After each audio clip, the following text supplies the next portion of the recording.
Ioana Gheorghiade, how can the commercial banks help? I mean, what's your role? What's the role of the commercial banks? Have you got money that you're ready to?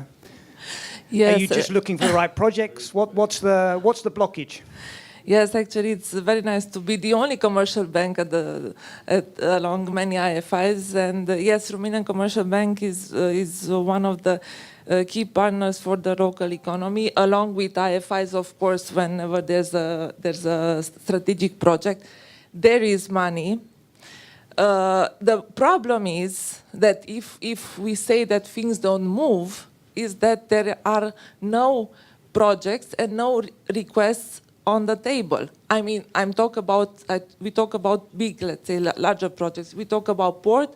Yes, we know, and we finance actually private operators in the port.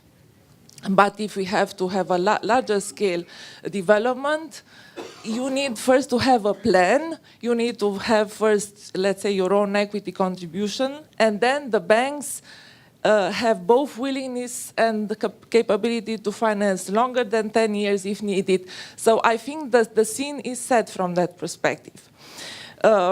When we talk about infrastructure, since the ball was already raised quite significantly, I came with a specific example of a country which managed to do a PPP. And I will, if we can go to, I have to stand up because otherwise you don't see. This is how Romania, we took it from the master plan.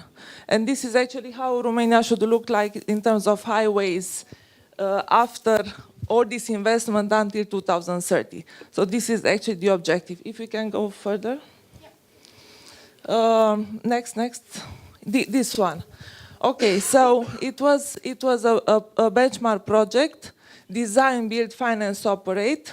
The Gran Via, the main investor is Vinci, and they have managed to build it from 2009 to 2012, so 3 years, 51 kilometers, 1.2 billion euro. The public authority had as income the vignette, yes, and the private party had availability payment. There was no effect on public debt. So what was very important, the allocation of risk. Private parties do the construction because they were building it with their own money and banks' money. Public authority took the traffic risk. If we can go further, what happened since...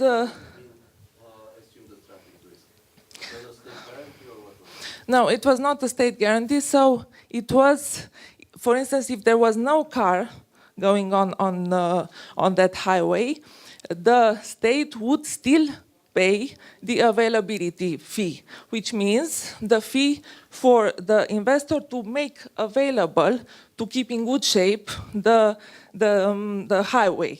So they took, because they had as income the vignette per car. This is the concept. And then a few years later, it was refinanced through a bond. Since we know we talk about project bonds. Yes, there are project bonds for infrastructure, but after a project is fully operational and functioning. And there it was actually refinanced at very good rate. So what was it needed? The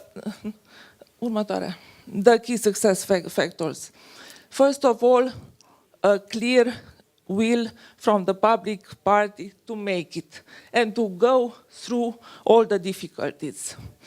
Then it was a very early dialogue with everybody involved, IFIs, statistical office regarding off-balance sheet treatment, risk allocation, fair and transparent tendering process.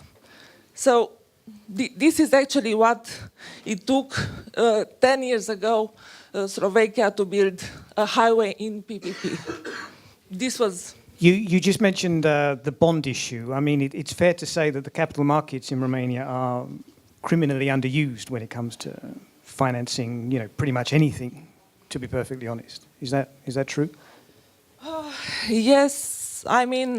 there have been some projects recently. I know that Bucharest raised some money. Whether it will be spent well or not is beside the point, but... I would say that corporates don't use it as probably it should be used. And then again, for a PPP, you need to have first the project operational, and then you can think about capital markets. But yes, and my colleagues can add, the capital market was used by municipalities, but corporates less.